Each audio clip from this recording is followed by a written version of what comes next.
আমি যিমানটো আইডিয়া কৰিছোঁ প্ৰায় ইয়াতে 7 বিঘামান মাটি অনুমানিক আমাৰতো একজেক্টলি আইডিয়া নাই অনুমানিক ইয়াতে 20-22 বিঘামান মাটি হ'ব লাগে এতিয়া বিধায়ক হৈ আছে সেই বিধায়ক হৈ থকা সময়ছোৱাত চৰকাৰী মাটি প্ৰায় 30 বিঘা মাটি অসমীয়া কৃষি ফাৰ্ম নামৰ এটা ফাৰ্ম খুলিছে তেখেতে সেই সময়ত আপ্ৰাণ চেষ্টা এটা চলাইছিল যে এই মাটিখিনি তেখেতৰ নামত এলটন লৈ লোৱাৰ কাৰণে ইমান ধৰণৰ দুৰ্নীতি কৰাভাৱে চৰকাৰী মাটি দখল কৰাৰ কাৰণে এনেকুৱা ধৰণৰ বিত্তীয় খেলিমেলি থকাৰ বাবে বা এনেকুৱা ধৰণৰ দুৰ্নীতি কৰি নেশ্যনেল হাইৱেৰ ওচৰত প্ৰায় 7 বিঘা 8 বিঘা 2 কোটি 2.5 কোটিমান মূল্যৰ পাৰ বিঘা হিচাপত যদি আমি হিচাপ কৰোঁ প্ৰায় 25-20 কোটিমান টকাৰ মাটি তেখেতে ক্ৰয় কৰিছে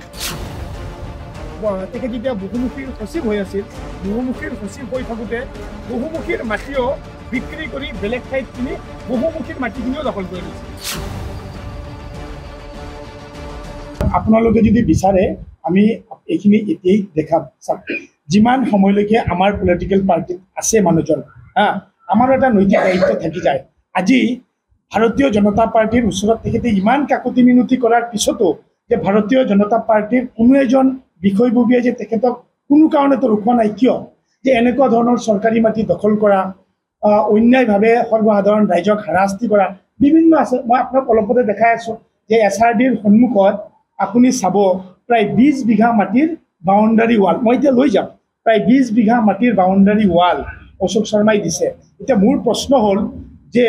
অশোক শৰ্মাই এই 20 বিঘা মাটি ক'ৰ পৰা বা কেনেকৈ কিনিলে আৰু মাটি কিনিছে অন্যান্য আৰু আছে মই একবাৰ সন্মুখত যিটো দেখাওঁ যে SRDৰ ঠিক সন্মুখত প্ৰায় 20 বিঘা মাটি তেখেতে এটা বাউণ্ডাৰী ৱাল দিছে মোৰ প্ৰশ্ন হ'ল তেখেতে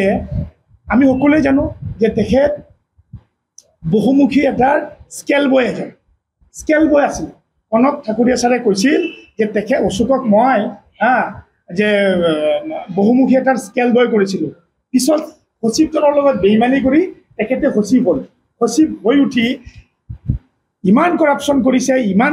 কৰিছে যে কৰি উঠি বিভিন্ন ঠাইত মাটি চাটি লৈছে যে তেখেতে MLA হৈ থকাৰ সময়ছোৱাত বিভিন্ন ধৰণৰ কৰাপশ্যন কৰি মাটি বাৰী এইবিলাক কিনা কাটা কৰিছে যাৰ কাৰণে হয়তোবা মইতো চিয়ৰ নহয় যে দলে পৰৱৰ্তী পৰ্যায়ত তেখেতক টিকটে প্ৰদান নকৰিলে আৰু এটা বিষয় মেনশ্যন কৰোঁ তেখেত যেতিয়া MLA হৈ আছিল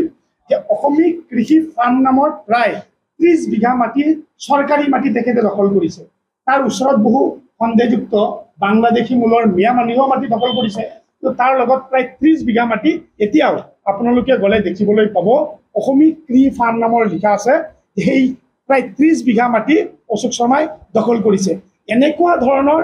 দুৰ্নীতিগ্ৰস্ত এজন ব্যক্তি সেই কাৰণেই হয়তোবা মই ভাবোঁ যে ভাৰতীয় জনতা পাৰ্টিয়ে পৰৱৰ্তী পৰ্যায়ত তেখেতক কোনো টিকট চিকট নিদিলে বা কোনো ধৰণৰ তেখেতে যে ইমান কান্দা কাটা কৰিছে তেখেত হয়তোবা কংগ্ৰেছত গৈছে কিন্তু তেখেতৰ মনটো এতিয়াও বিজেপিত আছে বিজেপিত থকাৰ কাৰণে ইমান আকুণ্ঠ প্ৰয়াস কৰিছে কিন্তু ভাৰতীয় জনতা পাৰ্টিয়ে কোনো ধৰণৰ সঁহাৰি তেখেতক দিয়া নাই এটা কাৰণত দিয়া নাই যে ভাৰতীয় জনতা পাৰ্টিয়ে কোনোদিনে দুৰ্নীতিক প্ৰশ্ৰয় নিদিয়ে যেতিয়া হয়তোবা দেখিলে যে অশোক শৰ্মা নামৰ ব্যক্তিজনে বহুমুখীৰ মাটি দখল কৰিছে চৰকাৰী মাটি প্ৰায় 30 বিঘা দখল কৰিছে SRDৰ সন্মুখত প্ৰায় 30 বিঘা মাটি কিনিছে আৰুতো বিভিন্ন আছে এই হাইৱেৰ লেফ্ট ছাইডৰ যিখিনি মাটি প্ৰায় ইয়াতো 7-8 বিঘা মাটি কিমান কষ্টলি মাটি তেখেতে MLA হৈ থকা সময়ছোৱাত কিনিলে তেখেতৰ আৰু এটা হিষ্ট্ৰী আছে তেখেতে এটা মাটি এটা ভাড়া লৈ বিস্কুট বেকাৰী এটা চলাইছিল সেই বিস্কুট বেকাৰীৰ মাটিটো তেখেতে দখল কৰিছে সকলোৱে জানে বহুমুখীৰ মাটি এই কথাবিলাক আপুনি ঠিকেই কৈছে যে আপোনালোকে এইখিনি দেখি উঠি কিয় ষ্টেপ নল'লে এইটো আপোনাক ক'লোঁ এই ঘটনাবিলাক যেতিয়াই দলৰ সন্মুখত আহিছে হয়তোবা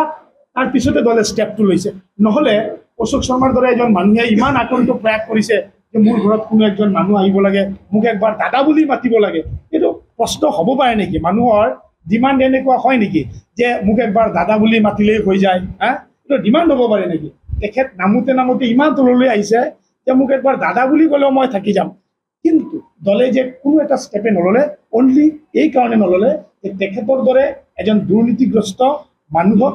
ভাৰতীয় জনতা পাৰ্টিয়ে বিচৰা নাই যাৰ পৰিণামত আজি তেখেতে উপায়ন্তৰ হৈ কোনো কাৰণতে পায়ন্তৰ নহয় উপায়ন্তৰ হৈ কংগ্ৰেছৰ দৰে এটা দুৰ্নীতিগ্ৰস্ত দলত যাই তেখেতে যোগদান কৰিছে ক্ষেত্ৰত আমাৰ কোনো ধৰণৰ ক্ষতি নহয় কাৰণ আমাৰ কাৰ্যকৰ্তাবিলাক একদম সুস্থিৰ সিদ্ধান্তত আছে কিন্তু মই এটা কথাই আচৰিত মানিছোঁ আজি তেখেতে যিটো কথা কৈ আছে সাধাৰণতে মিডিয়াৰ আগতে হওক বা বিভিন্ন ৰাইজৰ আগত যে জ্যেষ্ঠ কাৰ্যকৰ্তাক সন্মান নিদিয়ে, কিন্তু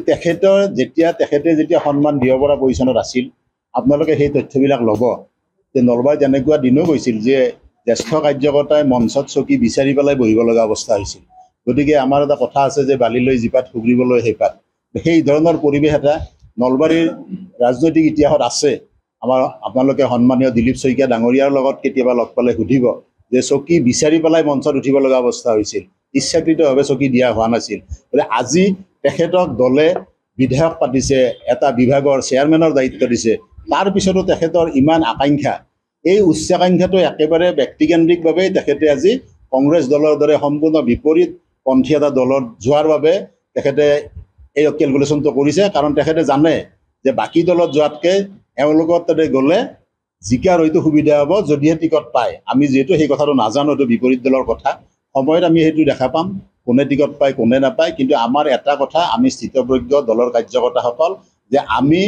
সাংগঠনিক ক্ষেত্ৰখনত যি ধৰণে কাম কৰি আছোঁ সেই ধৰণে কৰি যাম, কাৰো অবাঞ্ছিত কথাত আমি ভুল নাযাওঁ, এইটো আমাৰ ফালৰ পৰা একেবাৰে নিশ্চিত। এটা কথা, কিছুমান মনে সজা কথাৰ আমি প্ৰত্যুত্তৰ কেনেকৈ দিম? আপুনি তেনেকুৱাকৈ ক'ব পাৰে যে কাৰোবাক প্ৰলোভন দিয়া আছে। আজি কিছুদিন আগতে কৈছিল, এটা বাইটত কৈছিল যে চাকৰিয়ালক ভয় দেখায়, কিন্তু সেনেকুৱা উদাহৰণটো আমি দেখা নাপাওঁ। অৰুণোদয়ৰ ক্ষেত্ৰত আমি ইমান এটা চিনচিয়াৰলি কৰোঁ যে বুথৰ ঘৰে ঘৰে গৈ পেলাই আমি ছাৰ্ভে কৰিছোঁ। সেই ছাৰ্ভে ৰিপৰ্ট আমি দলীয়ভাৱে মন্ত্ৰী মহাৰাষ্ট্ৰত দিছোঁ। প্ৰতিজন কাৰ্যকৰ্তাই একোখন গাঁৱত আমি ছাৰ্ভে কৰিছোঁ। সেই ছাৰ্ভে ৰিপৰ্ট মতে যোনে পায় সেই ছিষ্টেমতে আহি আছে। তাতে আৰু আমাৰ এনেকুৱা বিজেপি দলৰ কাৰ্যকৰ্তাই এগৰাকী দৰিদ্ৰ পৰিয়ালৰ ব্যক্তিয়ে 1250 টকা এটা পাই আছে, তেখেতক সেই পইচাটো কাটি পেলাই তেখেতক আমি ভয় দেখাব নাযাওঁ। আমি কিন্তু আমাৰ যিটো আদৰ্শ, সেই আদৰ্শৰে তেখেতক আমি বৰঞ্চ আমাৰ প্ৰতি আকৃষ্ট কৰাৰহে প্ৰয়াস কৰিম।